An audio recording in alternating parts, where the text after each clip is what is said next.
கிட்ட கத்துக்கிறோமோ அவங்க தான் நம்மளுடைய ஆசிரியர். கத்து கொடுக்கறவங்க எல்லாருமே ஆசிரியர் அல்லன்னு சொல்லுவாங்க.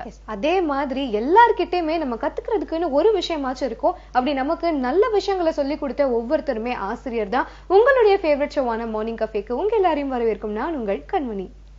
கண்மணி, ஒரு ஸ்டூடெண்ட்டை ஒரு கிளாஸ் ரூம்ல வந்து போலீஸ்காரங்க அடி நடிக்கிறாங்க.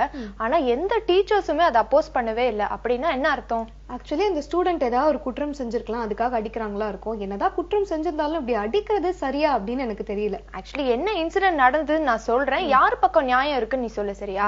ஓகே, இந்த விஷயத்துல நீ என்ன ஜட்ஜ் ஆக்கிருக்க, சோ நான் சரியான தீர்ப்பு தான் கொடுப்பேன். என்ன நடந்துச்சுன்னு சொல்லு.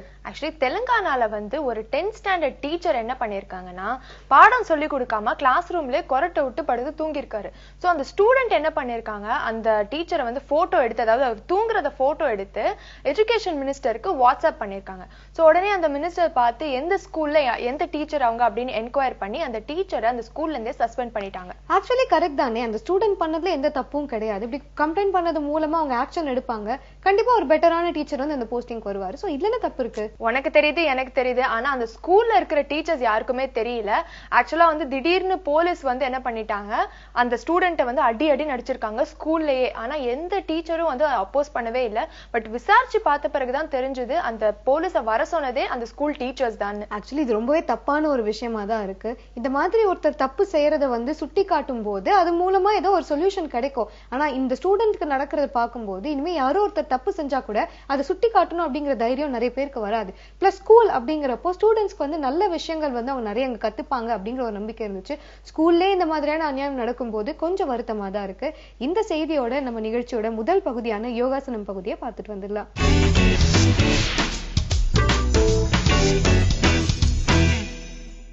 வணக்கம் நேர்களே, நான் கவிதா சத்யநாராயணன், கோஷப்பாவை யோகாலர். நம்ம பேக் போனுக்கு ஒரு வார்ம் அப்ஸ் எல்லாம் தேவை. So backbone warm up எப்படி எல்லாம் பண்ணலாம். ஸோ ஃபர்ஸ்ட் திங் இஸ் இந்த ஷெல் வார்ம் அப்னு சொல்லுவாங்க. ஷெல் வார்ம் அப் எப்படின்னா, கம்ப்ளீட்லி உங்கள் பாடியை கம்ப்ளீட்லி ஸ்குவீஸ் பண்ணிக்கிட்டு இப்படி பிடிக்கிறது. நிறைய பேர் இன்டர்லாக் பண்ணிப்பாங்க, நிறைய பேர் இப்படி பிடிப்பாங்க. ஆனால் இப்படி பண்ணும்போது பேக் போயிட்டு பின்னாடி வரும்போது இது ஓப்பன் ஆயிடும். இந்த மாதிரி ஓப்பன் ஆகக்கூடாது. ஸோ ஓப்பன் ஆக பட்சத்தில் என்ன பண்ணலாம், இப்படி இன்டர்லாக் பண்ணிக்கலாம். இப்படி இன்டர்லாக் பண்ணிக்கிட்டு உங்கள் பாடியை ஸ்டிஃபாக ஸ்ட்ரைட்டாக வச்சுக்கிட்டு நீங்கள் மெதுவாக நீங்கள் பின்னாடி போகலாம். ஸோ பின்னாடி போகும்போது யூல் பி ரொட்டேட்டிங், ஃபுல்லாக ரவுண்ட் அடித்து முன்னாடி வந்து திருப்பி ரிவர்ஸ் ஆர்டரில் போகலாம். அந்த மாதிரி கீழே மேலே போகும்போது உங்கள் முதுகு தண்டில் ஒரு ப்ரெஷர் ஏற்படும்.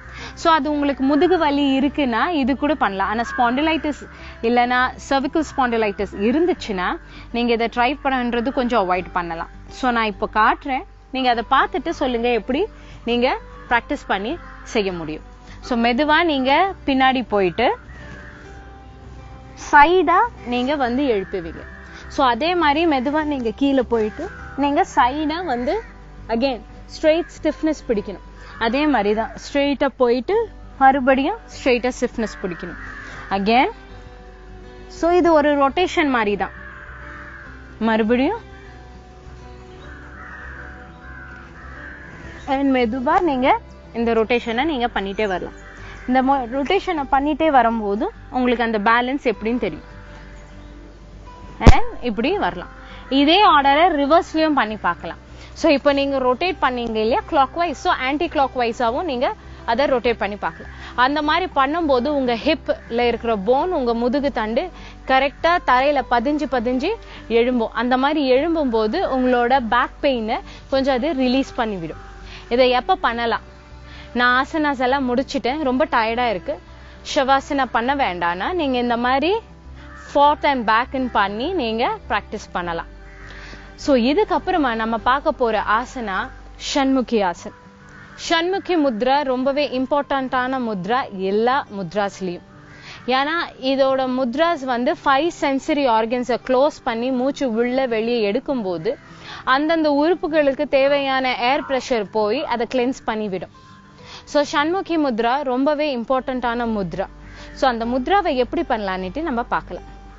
ஷண்முகி முத்ராக்கு ஃபர்ஸ்ட் உங்கள் காதை மூடுங்க. உங்களோட ஆள்காட்டி விரல் இந்த ஐப்ரோவோட டிப்பில் இருக்கும்.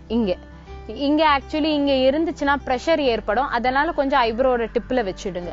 கண்ணை மூடினதுக்கு அப்புறமா உங்களோட மிடில் ஃபிங்கர் உங்கள் கண்ணுக்கு மேலே அந்த ஹேர் இருக்கு இல்லையா, ஐலாஷஸ் இருக்கு இல்லையா, அதில் வந்து பட்டு அந்த எட்ஜில் போய் நிற்கும்.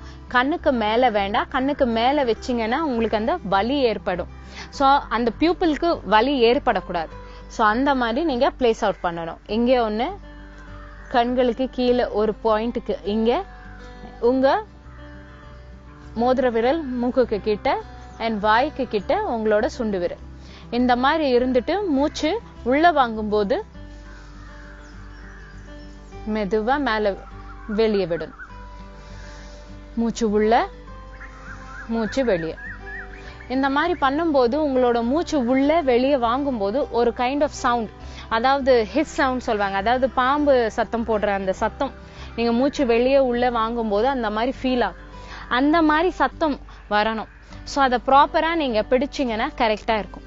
ஸோ இன்னொரு தடவை ஷண்முகி முத்ரா எப்படி பண்ணலான்னு பார்க்கலாம். ஷண்முகி முத்ரா பண்ணும்போது எல்லா ஆர்கன்ஸ்க்கும் ரெஜெனரேட் பண்ணிவிடும், ப்ராப்பர் பிளட் சர்க்குலேஷன்ஸ் கிடைக்கும். எப்படி பண்ணலாம்? உங்க காதை சரியா மூடிட்டு, உங்களோட ஐப்ரோஸ் மேல உங்களோட ஆள்காட்டி விரல் இருந்தா உங்களோட மிடில் விரல் உங்களோட கண்களோட ஐலாஷஸ்க்கு கீழே, அப்படி மூக்குக்கு கிட்ட உங்களோட மோதிர விரல் அண்ட் சுண்டு விரல், அண்ட் மூச்சு உள்ள, மூச்சு வெளியே, மூச்சு உள்ள, மூச்சு வெளியே. இந்த மாதிரி நீங்க 5 செகண்ட்ல இருந்து 10 செகண்ட் நீங்க ட்ரை பண்ணலாம். மேக்சிமம் 15 மினிட்ஸ் போகலாம்.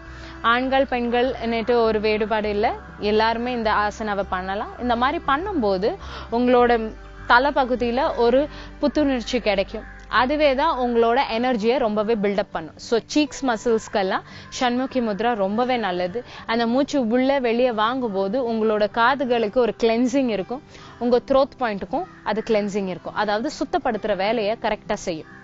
ஸோ இன்னைக்கு நீங்க ஷண்முகி முத்ரா பார்த்தீங்க, பேக் மசிலோட வார்ம் அப்பும் பார்த்தீங்க. நாளைக்கு இன்னொரு ஆசனாவோட நான் உங்களை சந்திக்கிறேன்.